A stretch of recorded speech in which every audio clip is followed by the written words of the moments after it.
Hello दोस्तों, आपका स्वागत है अपार एजुकेशन की इस प्यारी सी वीडियो में। दोस्तों, आज की इस वीडियो में हम लोग देखने वाले हैं हमारे पास जो समीकरण दिए रहते हैं, ठीक है। जैसे मान चलिए यहाँ पर समीकरण 1 दिया है, समीकरण 2 दिया है, ठीक है। 2 समीकरण यहाँ पर हमको दिए हैं, इनको कैसे सॉल्व किया जाता है, ठीक है। तो इस वीडियो का हमारा मकसद ये है कि आप लोगों को सिखाया जाए कि समीकरण जो हमारे पास दिए रहते हैं कुछ उनको कैसे सॉल्व किया जाता है, ठीक है। कुछ बच्चे ऐसे होते हैं जिनको जो क्या होते हैं कि समीकरण देख कर ही क्या होते हैं, घबरा जाते हैं, ठीक। तो आज की इस वीडियो में जो समीकरण से आप लोग को भय लगता है, डर लगता है, मैं इस वीडियो में क्या है पूरा डर निकाल देने वाला हूं। तो इस वीडियो में हम लोग क्या है कि प्रतिस्थापन विधि से समीकरण को कैसे सॉल्व किया जाता है उस चीज़ को इस वीडियो में हम लोग डिटेल में जानकारी गेन करने वाले हैं, ठीक है। वैसे समीकरण को सॉल्व करने का हमारे पास 3 तरीका होता है, ठीक है। एक तो आता है प्रतिस्थापन विधि, जिस वीडियो में हम लोग चर्चा करेंगे। दूसरा आता है विलोपन विधि, ठीक है।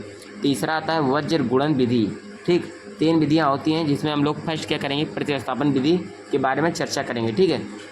अगर इस वीडियो को आप लोग ज़्यादा से ज़्यादा सपोर्ट करेंगे तो मैं आप लोगों के लिए वज्रगुणन विधि और विलोपन विधि भी लाऊंगा, ठीक। तो आइए बिना देरी के वीडियो को स्टार्ट करते हैं। देखिएगा यहाँ पर हमारे पास समीकरण दिया है, 2 समीकरण दिए गए हैं, ठीक है। एक समीकरण है 2x + 3y = 7 है। दूसरा समीकरण है 3x + 4y = 6 है, ठीक है। समीकरण कोई भी दिया रहता है, कोई भी दिया हो सकता है, ठीक है। एग्जैक्ट यही नहीं है कि यही समीकरण आपको दिया जाए, कोई भी हो सकता है, ठीक है। लेकिन जो लगाने का जो मेथड होता है, करने का जो तरीका होता है, वो क्या होता है, सेम ही होता है, ठीक। देखिएगा हमारा ये समीकरण 1 है, ठीक है। तो हम इसको क्या करते हैं, ये हमारा समीकरण 1 है तो इसको ले लेते हैं समीकरण 1, ठीक है। ये हमारा क्या है, समीकरण 1, ऐसे ही आपको लिखा जाता है, ठीक है। ये हमारा क्या है, समीकरण 1 है। ये हमारा क्या है, समीकरण 2, ठीक है। तो आपको क्या किया जाएगा, अगर प्रतिस्थापन विधि द्वारा सॉल्व करने को कहा जाएगा तो आपको सबसे पहले 2 समीकरण दिए जाएंगे, ठीक है। 2 समीकरण दिए रहेंगे जैसे यहाँ पर दिया गया है। एक तो समीकरण 1 है, एक समीकरण 2 है, ठीक है।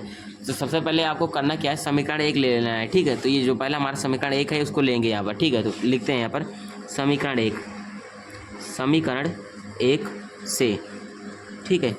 तो सबसे पहले आपको समीकरण 1 लेना है। समीकरण 1 क्या दिया गया है उसको यहाँ पर लिख लेते हैं। समीकरण 1 दिया है 2x + 3y = 7, ठीक है। 2x + 3y = 7 दिया है आपको, ठीक। इसमें देखिए हमारे जो 2, 3 और 7 हैं क्या हैं, अचर हैं, और x और y क्या हैं, चर हैं, ठीक है। तो इसमें 2 चर पद दिए गए हैं, एक तो x है और दूसरा y है। तो आपको हमारा मकसद क्या होगा कि सबसे पहले हम x का मान निकालें चाहे y का मान निकालें, ठीक है। दोनों एक ही बात है। तो हम चाहे x का मान निकालें चाहे y का मान निकालें, तो हमारे लिए सिंपल क्या होता है कि हम x का मान निकालें, ठीक है। मैक्सिमम क्या होते हैं, जो टीचर आपको पढ़ाते हैं वहाँ पर x का मान ही निकालते हैं, ठीक है। तो हम यहाँ पर हम भी x का मान निकाल लेते हैं। आप चाहें तो y का भी मान निकाल सकते हैं, जैसे मैं x का निकालूंगा वैसे y का भी मान निकालेंगे, आंसर सेम ही आएगा। तो यहाँ से x का मान निकालेंगे, ठीक है। तो निकालेंगे यहाँ पर देखिए 2x है तो 2x लिखते हैं। अब देखिए यहाँ पर बराबर में 7 दिया गया है इधर, ठीक है। अब +3y है, ठीक। और जब देखिए +3y इधर है बाएं पक्ष में, ठीक है। जब उधर दाएं पक्ष में भेजेंगे तो हो क्या जाएगा, देखिए एक बार मैं लिख देता हूँ, 7 - 3y हो जाएगा, ठीक है। देखिएगा ये हमारा क्या होता है, बायां पक्ष होता है, ठीक है, बायां पक्ष। और ये क्या होता है हमारा इधर बराबर की इधर और क्या होता है, दायां पक्ष, ठीक है। 2 पक्ष होते हैं, एक को बोला जाता है बायां पक्ष, ठीक है। बायां पक्ष बोले तो लेफ्ट हैंड साइड, ठीक है। बायां पक्ष बोले तो लेफ्ट हैंड साइड, जिसे लिखा जाता है LHS। दायां पक्ष बोले तो RHS, ठीक है, राइट हैंड साइड। तो 2 पक्ष होते हैं हमारे, जिसमें पहला होता है क्या, बायां पक्ष, दूसरा होता है दायां पक्ष, ठीक है। देखिएगा अगर बाएं पक्ष में क्या हो, प्लस में हो, तो दाएं पक्ष में अगर जाएगा तो माइनस में हो जाएगा। जैसे यहाँ पर प्लस में 3y था, इधर आया दाएं पक्ष में तो माइनस में 3y हो गया, ठीक है। चिन्ह बदल जाता है, अगर माइनस में होगा तो प्लस में हो जाएगा, प्लस में है तो यहाँ पर माइनस में हो गया, ठीक है। तो ये कंडीशन होता है। और देखिए यहाँ से हमको x का मान निकालना है, तो देखेंगे क्या, देखिए 2x के गुणे में है, ठीक है। तो देखिएगा अगर x का मान इधर से निकालें तो होगा क्या, 2 गुणे में है x के, तो 2 को अगर इधर साइड भेजेंगे तो गुणा वाला जो होता है अगर बाएं से दाएं में आएगा तो बटे में हो जाएगा, ठीक है। अगर भाग में इधर रहेगा दाएं में तो अगर उधर जाएगा तो गुणे में हो जाता है, ठीक है। इतना आपको याद रखना है। हो जाएगा x = 7 - 3y, इधर गुणे में 2, इधर आएगा तो बटे में 2, ठीक है। तो x का मान इतना निकला, ठीक है। अब x का मान जब इतना निकल चुका है तो आपको करना क्या है, सिंपली इसे मान लेना है समीकरण 3, ठीक है। समीकरण क्या हो गया अपना, तीसरा हो गया, समीकरण 3 हो गया, ठीक है। अब देखिए समीकरण जो 3 का मान निकला है, समीकरण 3 का मान जो है हम क्या करते हैं, समीकरण 2 में रख लेते हैं, ठीक है। समीकरण 1 में नहीं रखेंगे क्योंकि समीकरण 1 से ही तो हमें x का मान निकला है, ठीक है। तो हम समीकरण 3 का मान जो है समीकरण 2 में रख लेते हैं, ठीक है। तो सबसे पहले प्रॉपर आपको लिखना क्या है कि समीकरण 3 का मान, समीकरण 3 का मान, समीकरण 3 का मान समीकरण 2 में रखने पर, ठीक है, समीकरण 2 में रखने पर तो समीकरण 3 का मान समीकरण 2 में रखते हैं, ठीक है। देखिएगा समीकरण 2 क्या दे रखा है, 3x + 4y = 6 दे रखा है, ठीक है। तो यहाँ पर लिखते हैं क्या है, 3x + 4y = 6 दे रखा है, ठीक है। तो जो x का मान यहाँ पर निकला है, x का मान इसमें रख लेते हैं, इसके जगह पर x का मान रखते हैं, ठीक है। वो क्या जाएगा 3 है, ब्रेकर लगा लेते हैं, x का मान जो दिया है उसको रख लेते हैं, हो जाएगा 7 - 3y बटे में 2 हो जाएगा, ठीक है। प्लस का 4y जो जैसा है वैसे ले लेंगे, 4y बराबर में क्या है 6 है। अब देखिए इसका सॉल्यूशन करते हैं, सॉल्यूशन करने पर आएगा क्या, देखिए यहाँ पर 3 है, ठीक है। तो 3 से इसमें गुणा करा लेंगे, ठीक है, ऊपर अंश में गुणा कराएंगे, ना कि हर में, 2 में नहीं होगा, ठीक है। इससे इसमें इसके सामने गुणा होगा, ठीक है। 3 से 7 में होगा तो 21 आ जाएगा, माइनस लगा लेते हैं, माइनस है तो माइनस, 3 से फिर 3 में होगा तो 3 × 3 = 9y, ठीक है। बटे में 2 है तो बटे में 2 ही हो गया, ठीक है। प्लस का 4y है तो प्लस का 4y बराबर में 6 है, ठीक है। अब देखिए इतना स्टेप हुआ। इसके बाद करना क्या है आपको, देखिएगा यहाँ पर भाई एक बार आपको बटा लगा देना है, ठीक है। इससे कोई आपको प्रॉब्लम नहीं होने वाला है। अब यहाँ पर तिर्यक गुणा कराना है, ठीक है, तिर्यक गुणा, क्रॉस मल्टीप्लाई, ठीक है। क्रॉस मल्टीप्लाई कराते हैं तो होगा क्या, देखिएगा पहले 1 से इसमें होगा तो वैसे ही हो जाएगा, 21 - 9y माइनस वही होगा, 21 - 9y 21 - 9y, ठीक है। अब देखिए प्लस लगाए तो प्लस लगा लेते हैं, 4 दूना 8y, ठीक है।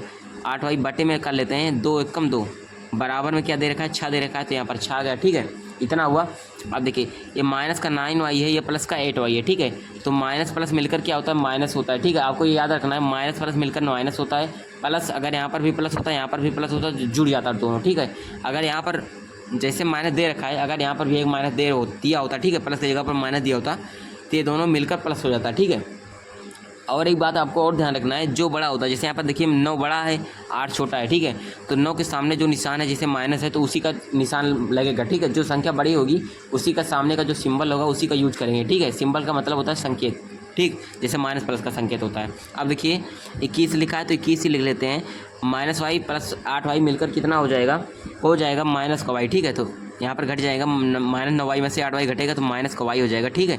बटे में 2 है, देखिएगा एक काम करते हैं, ऐसे कर लेते हैं, ठीक है। इसका जब तिर्यक गुणा कराएंगे तो 21 - 9y + 8y मिलकर 21 माइनस का y हो जाएगा, ठीक है। और 2 का गुणा 6 में हो जाएगा तो बराबर में 12 आ जाता है, ठीक है।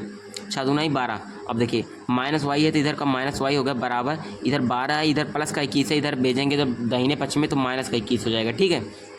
अब देखिए माइनस का y बराबर क्या आ जाएगा, 12 में से 21 जब घटाएंगे तो आएगा क्या, देखिएगा 12 8 20 होता है और 12 9 21 होता है, ठीक है। तो 9 आ जाएगा, ठीक है। और 12 में से 21 घटा रहे हैं तो यानी कि छोटे में से बड़ा घटा रहे हैं तो माइनस का आएगा, ठीक है। यहाँ पर भी माइनस है, यहाँ पर भी माइनस है, तो माइनस से माइनस हमारा हो जाता है कैंसिल, तो y बराबर अपना आंसर निकला 9, ठीक है। देखिए यहाँ पर अपना y का मान निकल गया है। तो जब y का मान निकल जाता है तो सिंपली हम क्या करते हैं, x का भी मान निकाल लेते हैं, ठीक है। क्योंकि क्या है, जितने भी चर पद रहेंगे, जैसे यहाँ पर एक चर पद था x, दूसरा चर पद था y, तो y का मान निकल गया, लेकिन हमें x का भी मान निकालना है।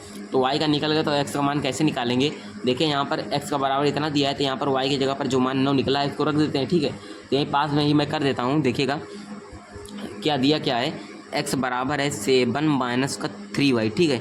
बटे में क्या है 2 है, ठीक, इतना दे रखा है, 7 - 3y बटे में 2 है। y का जो मान निकला है 9 निकला है, ठीक है। तो रखेंगे y बराबर 9 रखते हैं, ठीक है। यहाँ पर इस समीकरण में y बराबर 9 रखते हैं, हो जाएगा x बराबर क्या है यहाँ पर 7 माइनस का y की जगह पर 9, तो 3 × 9 बटे में 2, ठीक है। अब देखिए x बराबर आएगा क्या, 7 माइनस का 9 × 3 27, ठीक है, 27 बटे में 2, ठीक है, 27 बटे 2 आया। अब क्या होगा, x बराबर जब निकालेंगे 7 में से 27 माइनस करेंगे तो माइनस का 20 आएगा, ठीक है। 20 बटे 2, 2 से कट जाएगा 20, तो 2 दाम 20, तो x का जो मान निकला अपने कितना निकला, 10 निकला, ठीक है। तो यहाँ पर देखिए x का जो मान निकला -10 निकला, और जो यहाँ पर y का मान निकला था 9 निकला, ठीक है। तो एक चरपद x हो गया, दूसरा चरपद y हो गया, ठीक है। यहाँ पर दूसरा चरपद y हुआ, तो दोनों का मान यहाँ पर क्या हुआ, निकल गया, ठीक है।